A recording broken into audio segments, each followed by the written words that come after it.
Heracles has just delivered the mares of Diomedes to King Eurystheus. In the name of Hera, Eurystheus released them to roam free on Mount Olympus. Heracles' next mighty labour is about to begin.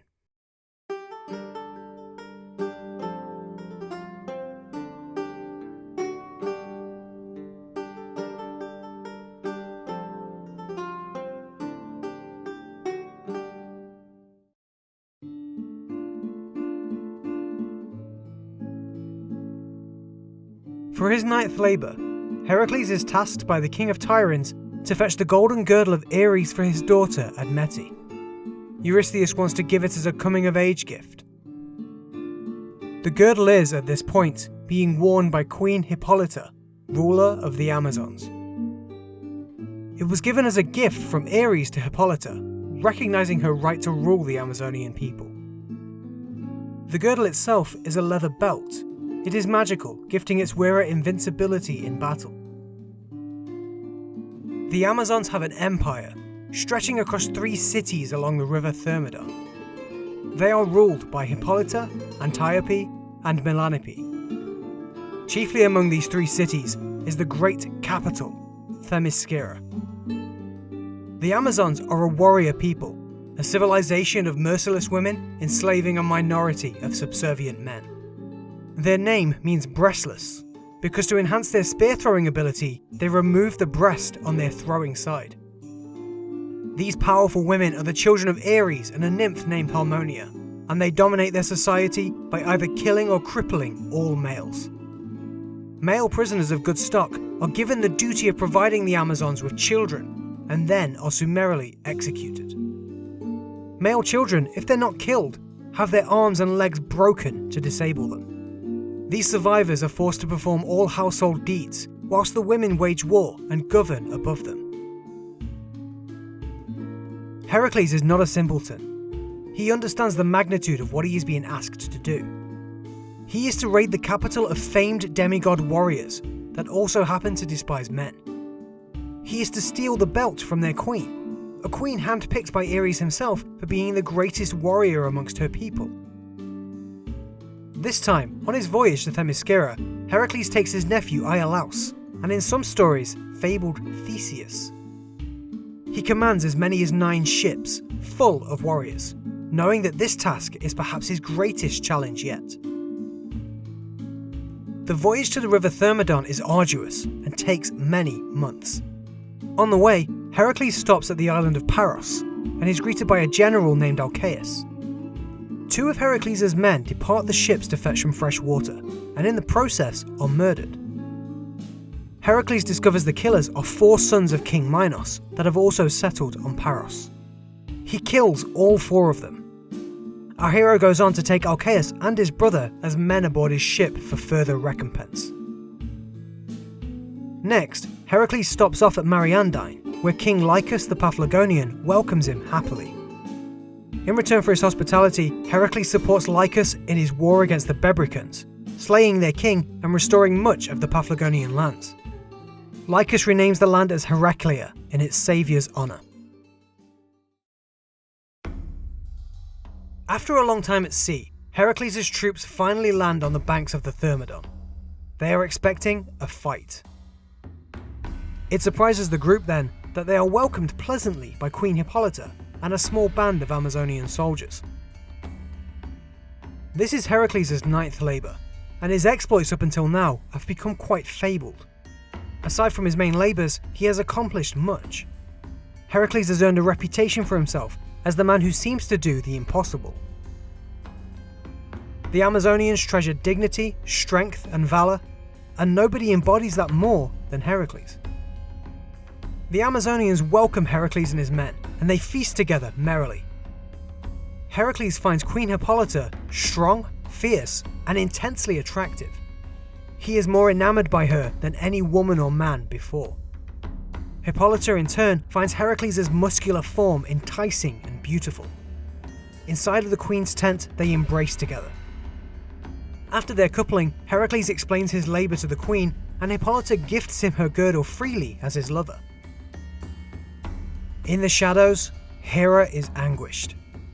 Despite her efforts to diminish Heracles by giving him challenges that no man can defeat, he continues to evade her and defy her. In the process of refusing to fail, he has built up such a name for himself that even the Amazonians freely assist him. Hera, however, is cunning. She falls from Olympus to Themyscira and guises herself as an Amazonian warrior. She walks here and there, whispering lies and deceits to the people of Themyscira. Heracles is going to kidnap our queen, she says.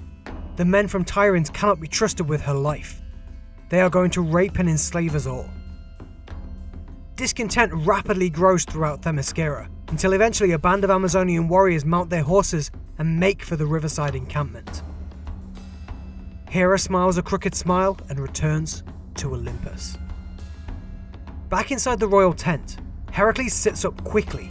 He senses something on the horizon. He suddenly hears a crazed ruckus all around and opens the tent to see Amazonian warriors slaughtering his men. They are firing bows from horseback. Heracles turns to Hippolyta with rage, yelling that she is treacherous and full of lies. Our hero sees this as a trap and wastes no time killing Hippolyta for her traitorous actions. Heracles leaves the tent with the girdle wrapped around his arm, and he roars loudly and aggressively. He has also taken up Hippolyta's axe for his own and clutches his great club. His appearance galvanizes his men to his side. He then strikes 3 Amazonians off their mounts with a swing of his club. Seeing the girdle upon him and the blood streaked across his blunt weapon, the Amazonians lose their fighting spirit. Soon after, the battlefield is strewn with their lifeless bodies, and Heracles and his men are victorious. There are a number of different stories of what happened when Heracles and his men landed on the Amazonian shore. The one just told is perhaps the most common because it shows more of Hera's relationship to the Labors. Alternatively, in one version, Heracles and his men capture Melanippe and ransom her for the cost of the girdle. In another tale, Theseus captures Hippolyta and gifts the girdle to Heracles so that he can take Antiope as his personal slave. Finally, one story sees Hippolyta and Heracles not getting on as well as the passion that they showed here. Hippolyta refuses to give the girdle up, forcing Heracles to fight her for ownership and eventually kill her. The ships head back towards Tiryns so that Heracles can deliver the girdle. The voyage again is long and much happens between. Firstly, the ships stop off once more to greet with King Lycus of Mariandyne. There, Heracles takes part in funerary games for the king's brother. He boxes the Mariandyne champion in these games and accidentally kills him. In his regret, Heracles goes on to subdue the Mysians and then the Phrygians for King Lycus. He presses even further on, claiming the kingdom of the Boeotians for himself. Heracles next sails to Troy. There he rescues Hesione from a sea monster in return for the horses bred out of Zeus's equine gift to Tros. Heracles is next welcomed by King Poltis in Thrace. Just as he sets sail from this location, he shoots and kills the king's brother Sarpedon from his position aboard the ship onto the beach. Sarpedon was a rude and terrible son of Poseidon. Next, Heracles sacks Thasos and gives the island to Alcaeus and his brother, whom he had taken from Paros on his journey to Themyscira. Finally at Torone, he is challenged to a wrestling match by 2 sons of the sea god Proteus, and easily kills them both. Now back in Tiryns, Heracles hands the prized girdle to Eurystheus. The king places it in the hands of his daughter, and another labour is complete. Heracles carries off his other Amazonian spoils. He gifts the robes of the Amazonians to the Delphi temple of Apollo. Heracles then gives Hippolyta's axe to the queen of Lydia, who decides to put it in the royal regalia of the Lydian mountain kings.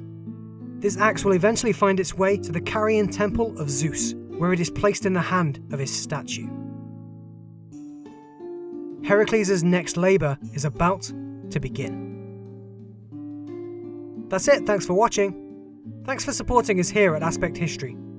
What else do you think Heracles got up to in his lengthy voyages? Let us know in the comments. In the meantime, if you're new to us, why not check out one of our other videos linked right here. We've also recently updated our Patreon with new perks, So if you'd like to support us further, please check that out. I've been Circle Strafe, and I'll see you in the next episode. Toodles!